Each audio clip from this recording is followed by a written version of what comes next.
Hey folks, this is Rhykker, and we just had the dev livestream for Diablo 4 going over the latest patches, the latest patch changes, everything going into patch 1.2 that'll launch with Season 2, Season of Blood on October 17th. This is all the massive rebalances, the changes to resistance, vulnerable, crit, what's been promised to bring balance to the Force. I would say there are changes that surprised me, there were changes that really confused me for a while. I couldn't even wrap my head around. I've puzzled through them now, I understand them, but I imagine some folks are confused, so I'm happy to clear that up. Before we dive into everything and give a breakdown, some just early thoughts here. This, I believe, overall is a positive patch. There's some question marks as to how things are going to work in practice. In theory, a lot of this sounds good.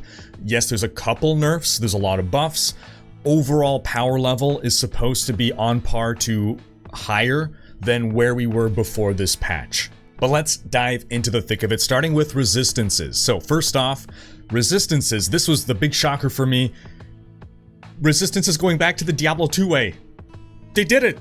We're done with this terrible resistance system that Diablo 3 introduced, where you just keep stacking resist infinitely and you can't wrap your head around it. Now it's like Diablo 2 and every other ARPG, where 25 fire resist is 25 fire resist. You get another 10, now you have 35 fire resist. It's just simple to work out. It brings in back that fun itemization puzzle game where you want to be stacking resist on different pieces of gear because you have a maximum resist.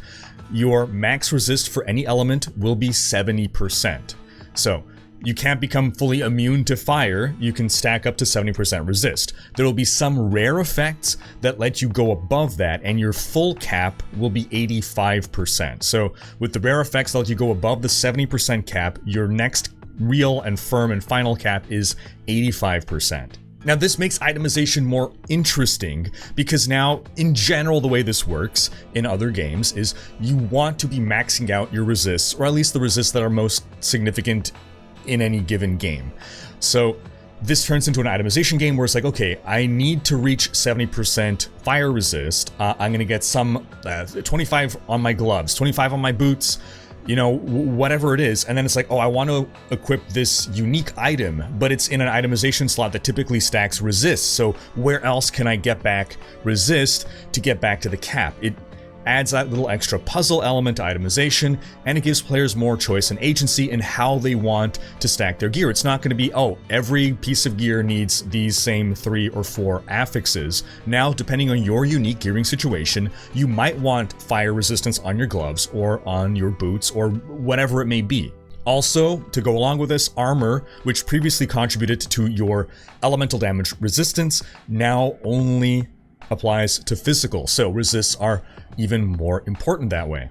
Rings now will also give you all resist. Previously they would give you 2 random resistances, now they give you all resist plus some other resist, because they want us to be able to build up some base level layer of resistance, to not just be absolutely gutted now by elemental damage. I believe they refer to it as a safety net, that just as you're leveling up and getting better gear, you're getting up some baseline level of all resist.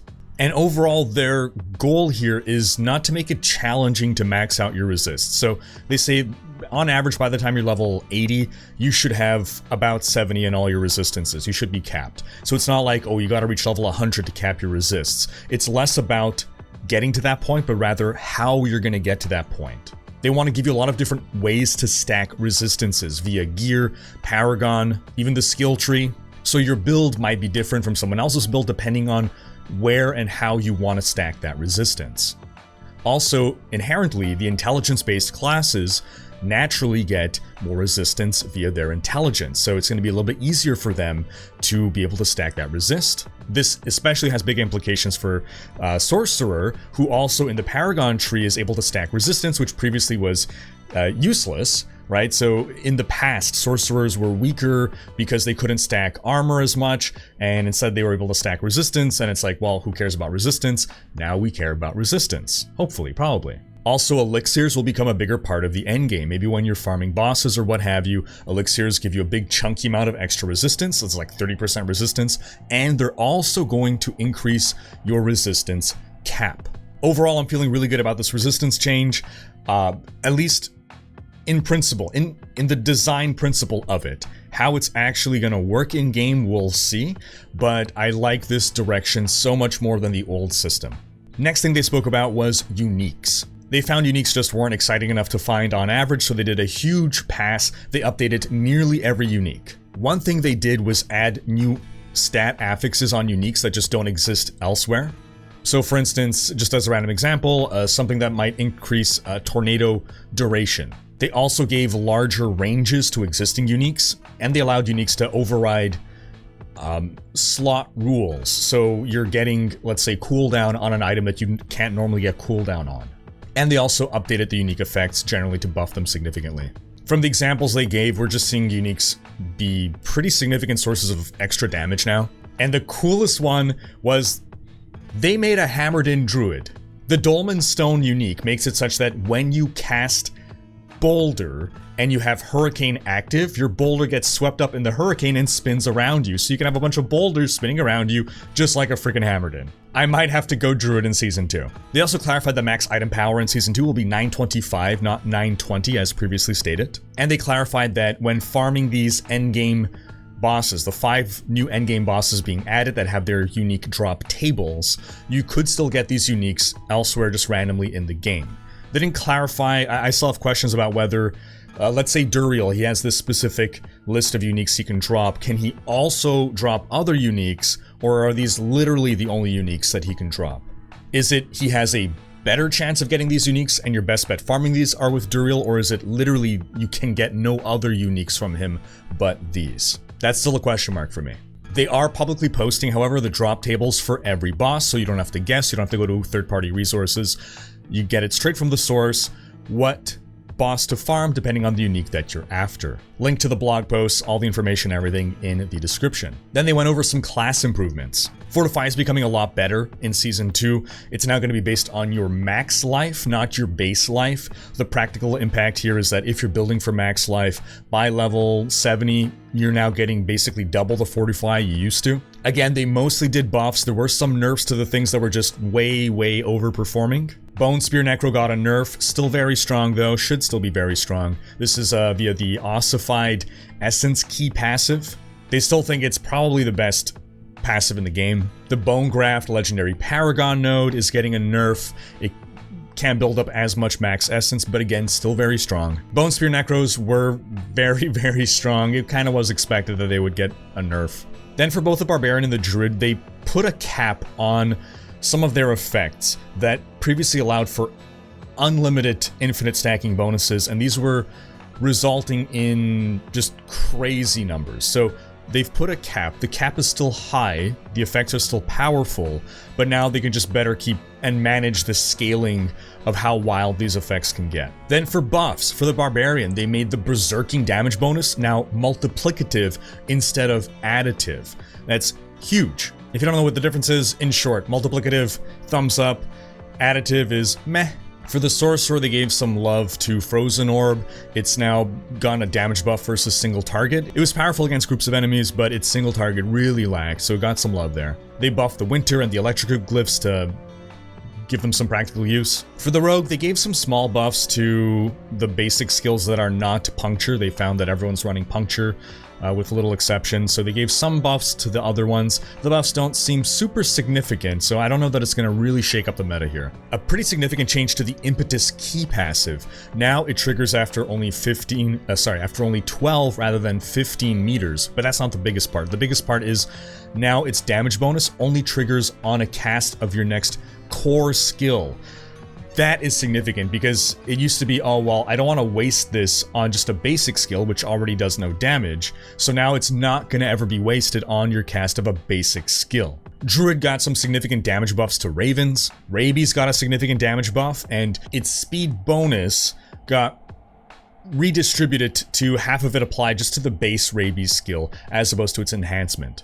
Then all around, in fact, minion buffs. Every minion in the game is getting the Necromancer's, the ability Death's Defense, which you used to have to take as a skill. Death's Defense would make it so that your minions would only ever take maximum 30% of their life in damage. So they can't get one shot. You can't just have a boss come and wipe them instantly. Now, by default, all minions have this huge quality of life, an ability to sustain minions, especially against bosses. Then for Necromancer, Golems have had their damage buffed. Many minion nodes in the Paragon tree have had their damage numbers bumped up. The Coldbringer aspect, which lets your minions cast Blizzard, is no longer going to apply to just cold mages. Now any skeletal mages, regardless of which variant you take, will cast Blizzard. Previously, there were 3 separate affixes for minion inherits thorns. It was skeletons inherit thorns, and golem inherit thorns, and skeletal mages inherit thorns, which really led to a lot of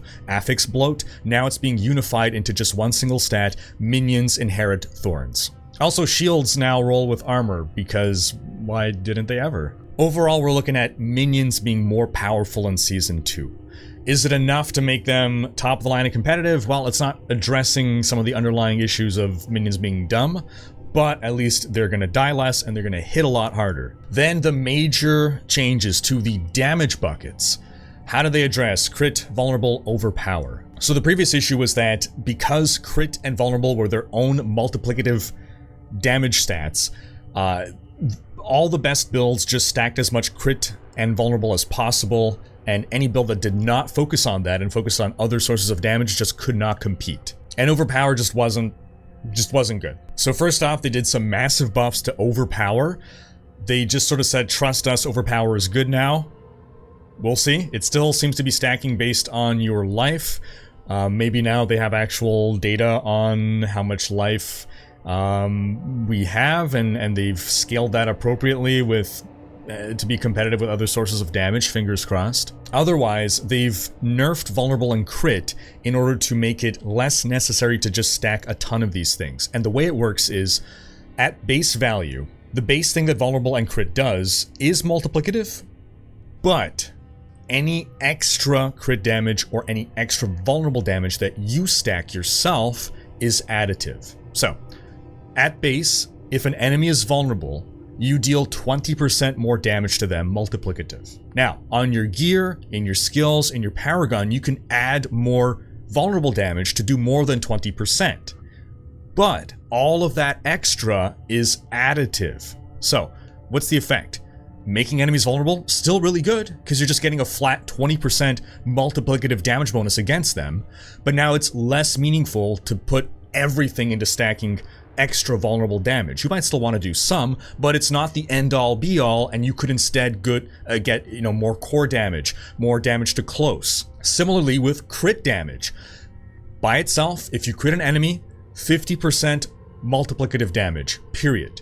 Any additional sources of crit damage that you stack are additive. So again, still really good to crit enemies, but not the end-all be-all to stack all of the crit damage everywhere. This is a huge step in the right direction. Now I'm going to hang an asterisk on this, and this is my understanding of the system. They went through the information very quickly, and it was a little confusing, but this is what I've arrived at as my final understanding of the system. If I'm incorrect, please shout it out in the comments. I will heart, I will pin your comment. So the overall impact of this is that the various sources of bonus damage now become more equal with each other, which is a good state of the game. It used to be, we have all these other ways to get additional damage, and they were all useless. Now again, overall, yes, this is going to be bringing down builds and power, but they're also tuning monsters. Overall, the tuning that they've done has put things in a position where you should still be roughly as powerful as you previously were. In that maybe monsters are going to be weaker to compensate for this overall drop in power, with the idea of bringing up all the average and weak builds and bringing down just the few strongest and only, quote, viable builds. Overall, we'll feel stronger in Season 2 than in Season 1. And this was the key there of the medicine with the candy. They're also adding back in ways to gain multiplicative damage bonuses, but they don't want it to just be some flat thing that exists, but rather something that you as a player have to either actively enable via your gameplay or via your build choices. So for instance, there is now a rework to the rogue's No Witnesses power, where activating an ultimate, your ultimate's going to deal more damage, but you're also going to gain a multiplicative damage buff to all your skills for 8 seconds after activating your ultimate, which makes ultimates more useful. The Sorcerer's Elemental Summoner actually gives us a multiplicative damage bonus that is based off of our overall elemental damage bonuses to all elements combined. They're adding 2 new Paragon glyphs per class. This is also going to be a lot of places where they're adding in more multiplicative bonuses. So what we arrive at overall is a scope of changes that's really big, and I really don't know what's going to shake up in the meta at this point. They also gave us a bit of a teaser for things to come after the launch of Season 2. There's going to be a patch 1.2.1 that'll be out by the end of October, before BlizzCon. It's going to include, among other things, a training dummy that could be customized to be either one boss, either one elite, or a bunch of enemies, so that you can test out your damage against in various circumstances. We'll also get the ability to reset Paragon boards with the click of a button instead of needing to refund every point.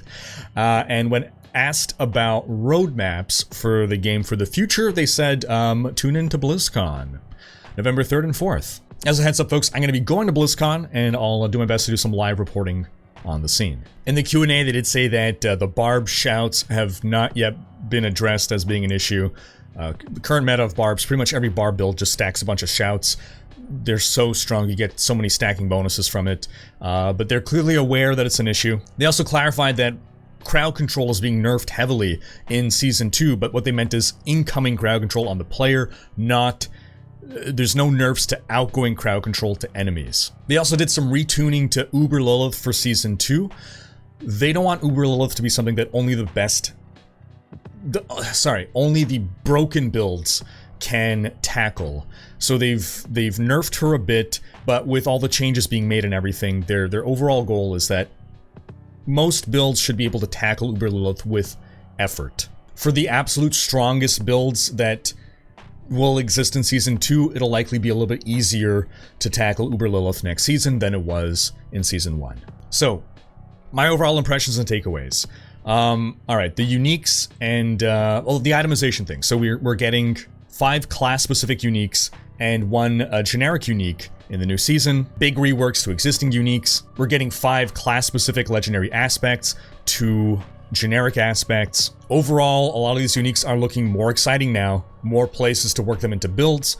More power. The shakeup to resistances is major. I'm very happy that they're adopting the system that they're adopting. I don't know if things will need to be tuned. We'll have to see how it actually works out in play, how significant they actually end up being. Is it just going to be elixir spam instead to make up for lost resistances? I certainly hope what doesn't happen is that we're going to stack different sets of gear, and that resistances are only meaningful against the Uber bosses. So if you're going to go up against the cold Uber boss, you put on your cold gear to max out cold, but outside of that, you don't need cold resist.